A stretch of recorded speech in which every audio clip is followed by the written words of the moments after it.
दोस्तों, मैं Sahil Parvez A to Z study channel पर आपका स्वागत करता हूं। दोस्तों, यदि आप सफल होना चाहते हैं तो रट लें इन प्रश्नों को, क्योंकि ये ऐसे प्रश्न हैं जो विभिन्न प्रकार के कॉम्पिटिटिव एग्जामों में जैसे IAS, SSC, TET, super TET, railway, SI और विभिन्न प्रकार के पुलिस एग्जामों में बार बार पूछे गए हैं और आगे भी पूछने के चांसेज हैं। दोस्तों, आपसे एक रिक्वेस्ट कि इस वीडियो को अंत तक देखें, क्योंकि इसमें ज़रूर ना ज़रूर आपको कुछ नया और अच्छा सीखने को मिलेगा। दोस्तों, एक विशेष सूचना कि अगर आप किसी भी प्रकार की नोट्स की आवश्यकता है तो कमेंट में उस नोट्स का नाम और अपना व्हाट्सएप नंबर लिखें। तो आइए बढ़ते हैं प्रश्न नंबर 1 की ओर। संविधान के अनुच्छेद के तहत सर्वोच्च न्यायालय में और संविधान के अनुच्छेद के तहत किसी राज्य के उच्च न्यायालय में जनहित याचिका PIL दायर की जा सकती है। ऑप्शन से ए आर्टिकल 32 और आर्टिकल 216, बी आर्टिकल 32 और आर्टिकल 226, सी आर्टिकल 14 और आर्टिकल 216, डी आर्टिकल 16 और आर्टिकल 226। दोस्तों, इस प्रश्न का सही जवाब होगा ऑप्शन बी अर्थात आर्टिकल 32 और आर्टिकल 226। दोस्तों, आर्टिकल 32 के तहत यदि आपके अधिकारों का उल्लंघन होता है तो आप सीधे सर्वोच्च न्यायालय में जनहित याचिका दायर कर सकते हैं, और आर्टिकल 226 के तहत उच्च न्यायालय में। दोस्तों, आर्टिकल 124 में सर्वोच्च न्यायालय का जिक्र किया गया है और आर्टिकल 214 में आपके उच्च न्यायालय का जिक्र किया गया है।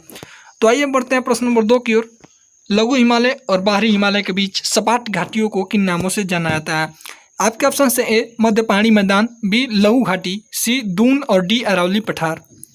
दोस्तों, लघु हिमालय और बाहरी हिमालय के बीच सपाट घाटियों को दून नाम से जाना जाता है, जैसे देहरादून इत्यादि। तो बढ़ते हैं प्रश्न नंबर 3 की ओर।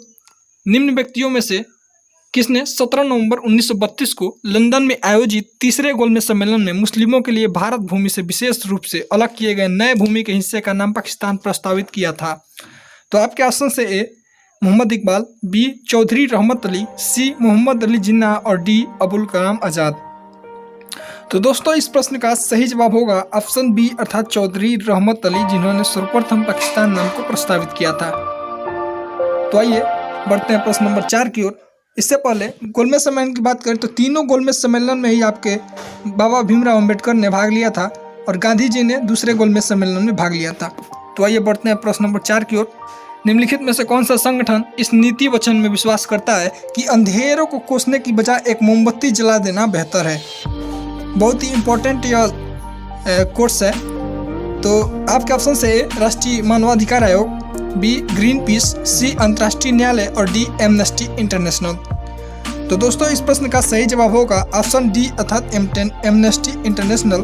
दोस्तों, एमनेस्टी इंटरनेशनल का मुख्यालय लंदन में है और अंतर्राष्ट्रीय न्यायालय द हेग में है, यानी नीदरलैंड में। तो बढ़ते हैं प्रश्न नंबर 5 की ओर। निम्न में से कौन सा संगठन क्षेत्रीय और राष्ट्रीय स्तर पर दुनिया भर में विदेशी प्रत्यक्ष निवेश यानी FDI में रुझानों की रिपोर्ट प्रकाशित करता है? ऑप्शन से ए अंतर्राष्ट्रीय आर्थिक और व्यापार संगठन, बी संयुक्त राष्ट्र व्यापार और विकास सम्मेलन, सी विश्व व्यापार संगठन अर्थात WTO और डी विदेशी निवेश संवर्धन बोर्ड। तो दोस्तों, इस प्रश्न का सही जवाब होगा ऑप्शन बी अर्थात संयुक्त राष्ट्र व्यापार और विकास सम्मेलन, जो कि विदेशी प्रत्यक्ष निवेश के रुझानों की रिपोर्ट जारी करता है। तो बढ़ते हैं प्रश्न नंबर 6 की ओर। निम्नलिखित प्रकार की विषाक्तता में से किसको प्लम्बिज्म भी कहा जाता है? ऑप्शन से ए फास्फोरस विषाक्तता, बी आर्सेनिक या संखिया विषाक्तता, सी प्लूटोनियम विषाक्तता और डी सीसा विषाक्तता। तो दोस्तों, इस प्रश्न का सही जवाब होगा ऑप्शन ए अर्थात फास्फोरस विषाक्तता को प्लम्बिज्म भी कहा जाता है। दोस्तों, आर्सेनिक का हिंदी नाम संखिया है, तो एग्जाम में कई बार संखिया लिख देता है, तो इसे आप नोट कर लें। प्रश्न नंबर 7। विदेशी भूमि में तैनात राजदूत और उच्चायुक्त का प्रतिनिधित्व करते हैं? ऑप्शन से ए मंत्रिमंडल, बी संसद, सी प्रधानमंत्री और डी राष्ट्रपति। तो दोस्तों, आपको बता दें कि विदेशों में तैनात राजदूत और उच्चायुक्त मंत्रिमंडल का प्रतिनिधित्व करते हैं। तो बढ़ते हैं प्रश्न नंबर 8 की ओर। पोलियो टीके के लिए नैनो पैच का आविष्कार किसने किया था? ऑप्शन से ए सालमन बैक्समैन, बी मार्क कैंडल, सी जोनास साल्क और डी लिनस पॉलिंग।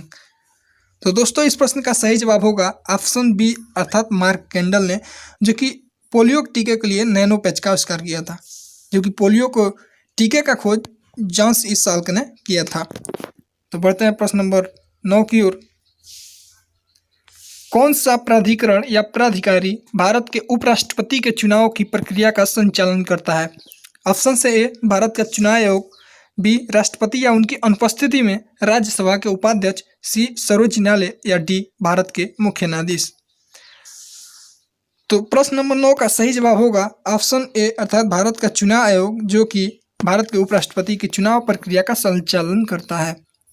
प्रश्न नंबर 10 की ओर बढ़ते हैं।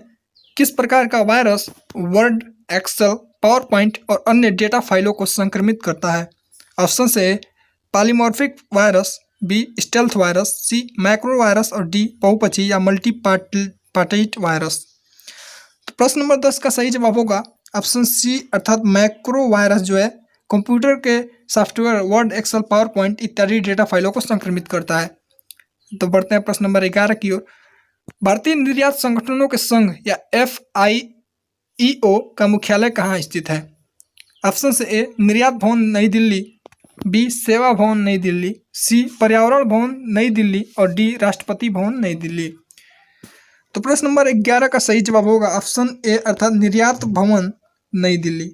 निर्यात संगठन से ही आपको इस प्रश्न का सही जवाब पता चल गया होगा कि इस प्रश्न का सही जवाब होगा निर्यात भवन नई दिल्ली। प्रश्न नंबर 12, कैप्टन जेम्स कुक द्वारा निम्न में से किस महाद्वीप की खोज की गई थी? ऑप्शन से A Australia, B Europe, C Africa और डी अंटार्कटिका। दोस्तों प्रश्न नंबर 12 का सही जवाब होगा ऑप्शन ए अर्थात ऑस्ट्रेलिया। दोस्तों यह क्वेश्चन एयरफोर्स में बार बार पूछे जाते हैं और अन्य एग्जामों में भी कई बार पूछे गए हैं, इसे वेरी वेरी इंपॉर्टेंट कर लें या तुरंत ही रट लें। बढ़ते हैं प्रश्न नंबर 13 की ओर। इस ट्रैफिक चिन्ह का क्या अर्थ है? दोस्तों यह प्रश्न मुख्यतः SI एग्जामों में पूछे जाते हैं, लेकिन SSC में भी पूछे जा सकते हैं। तो आइए देख लें इस प्रश्न का सही जवाब। आगे फर्नीचर की दुकान, बी अस्पताल, सी विश्राम स्थल और डी आवासीय क्षेत्र। तो दोस्तों इस पिक्चर को देख के आपको समझ में आ गया होगा कि यह किसी विश्राम स्थल को सूचित कर रहा है, इसलिए इस प्रश्न का सही जवाब होगा ऑप्शन सी अर्थात विश्राम स्थल। तो बढ़ लें अगले प्रश्न नंबर 14 की ओर। प्राचीन इतिहास का यह प्रश्न, वैदिक काल में निम्नलिखित में से किस अनाज के लिए व्रीहि शब्द का प्रयोग किया जाता है?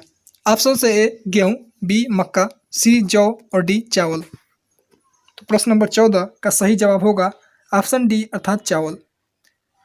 व्रीहि के लिए चावल शब्द उपयुक्त किया गया था प्राचीन इतिहास में। दोस्तों यह प्रश्न मैंने अपने पुराने वीडियो में भी डिस्कस किया हुआ है, तो आप उन वीडियो को जरूर देख लें। पढ़ते हैं प्रश्न नंबर 15 की ओर। भारतीय संविधान का कौन सा अनुच्छेद केंद्र और राज्य के बीच विधायी शक्तियों के वितरण को निरस्त करता है और किसी भी दूसरे देश के साथ किसी कारनामे, समझौते या संधि पत्र को लागू करने के लिए पूरे भारत के लिए किसी भी कानून को बनाने के लिए केंद्र को अधिकार देता है? ऑप्शन से ए अनुच्छेद 253, बी अनुच्छेद 249, सी अनुच्छेद 247 और डी अनुच्छेद 245। तो दोस्तों प्रश्न नंबर 15 का सही जवाब होगा आर्टिकल 253, जो संधि पत्रों को लागू करने के लिए केंद्र को अधिकार देता है कि वह कानून बनाए और अपने देश में लागू करे। तो बढ़ते हैं प्रश्न नंबर 16 की ओर। अनुसूचित जाति और अनुसूचित जनजाति भारत की आबादी का क्रमशः कितने % है 2011 की जनगणना के अनुसार? ऑप्शन से ए 18.4% और 10.2%, बी 16.6% और 8.6%, सी 16.1% और 10.2%, डी 21.3% और 9.4%। तो प्रश्न नंबर 16 का सही जवाब होगा ऑप्शन बी अर्थात 16.6% SC और 8.6% अनुसूचित जाति अर्थात ST 2011 के जनगणना के अनुसार। दोस्तों यह यूपी स्पेशल मुख्यतः क्वेश्चन है और यह कई बार पूछा गया है। तो बढ़ते हैं प्रश्न नंबर 17 की ओर। मुख्य चुनाव आयुक्त का कार्यकाल कितने वर्ष का होता है या कितने वर्ष की उम्र तक जो भी पहले हो वो रह सकता है? ऑप्शन से ए 6 या 70 वर्ष, बी 6 या 65 वर्ष, सी 5 या 65 वर्ष, डी 5 या 70 वर्ष। तो दोस्तों मुख्य चुनाव आयुक्त का कार्यकाल की बात करें तो 6 वर्ष और अधिकतम 65 वर्ष की जो भी पहले हो वहाँ तक रह सकता है। तो बढ़ते हैं प्रश्न नंबर 18 की ओर। जीवन का संरक्षण और व्यक्तिगत आज़ादी किस मौलिक अधिकार के अंग हैं? ऑप्शन से समानता के, बी शोषण के खिलाफ और सी संवैधानिक उपायों के और डी स्वतंत्रता के। तो प्रश्न नंबर 18 की बात करें तो इस प्रश्न का सही जवाब होगा ऑप्शन डी अर्थात स्वतंत्रता के। जीवन का संरक्षण और व्यक्तिगत आज़ादी अर्थात आर्टिकल 21 आपके स्वतंत्रता का मौलिक अधिकार है। अगला प्रश्न, प्रश्न नंबर 19, भारत सरकार के राजस्व और व्यय के लेखा परीक्षा के लिए भारत की संसद द्वारा गठित संसद के चयनित सदस्यों की एक समिति है। लोक लेखा समिति अर्थात पीएससी, भारतीय नियंत्रण एवं महालेखा परीक्षक सीएजी, सी सार्वजनिक उपक्रमों पर समिति और डी वित्त आयोग। तो प्रश्न नंबर 19 का सही जवाब होगा ऑप्शन ए अर्थात लोक लेखा समिति। दोस्तों आर्टिकल 148 में सीएजी अर्थात भारतीय नियंत्रण और महालेखा परीक्षक का जिक्र किया गया है। वित्त आयोग की बात करें तो वित्त आयोग का जिक्र आर्टिकल 280 में किया गया है। तो आइए बढ़ते हैं प्रश्न नंबर 20 की ओर। बारहसिंगा या स्वैम्प डियर को उनके प्राकृतिक पर्यावास में देखने के लिए निम्न में से कौन सा सर्वश्रेष्ठ राष्ट्रीय उद्यान है? ऑप्शन है ए गिर राष्ट्रीय उद्यान, बी पिन घाटी राष्ट्रीय उद्यान, सी केबुल लमजाओ राष्ट्रीय उद्यान और डी कान्हा राष्ट्रीय उद्यान। तो दोस्तों इस प्रश्न का सही जवाब होगा ऑप्शन डी अर्थात कान्हा राष्ट्रीय उद्यान, जो कि मध्य प्रदेश में है। गिर राष्ट्रीय उद्यान गुजरात में स्थित है। केबुल लमजाओ जो कि काफ़ी इम्पोर्टेंट है, यह आपके मणिपुर में है। यहाँ पे महामृग हिरन पाए जाते हैं।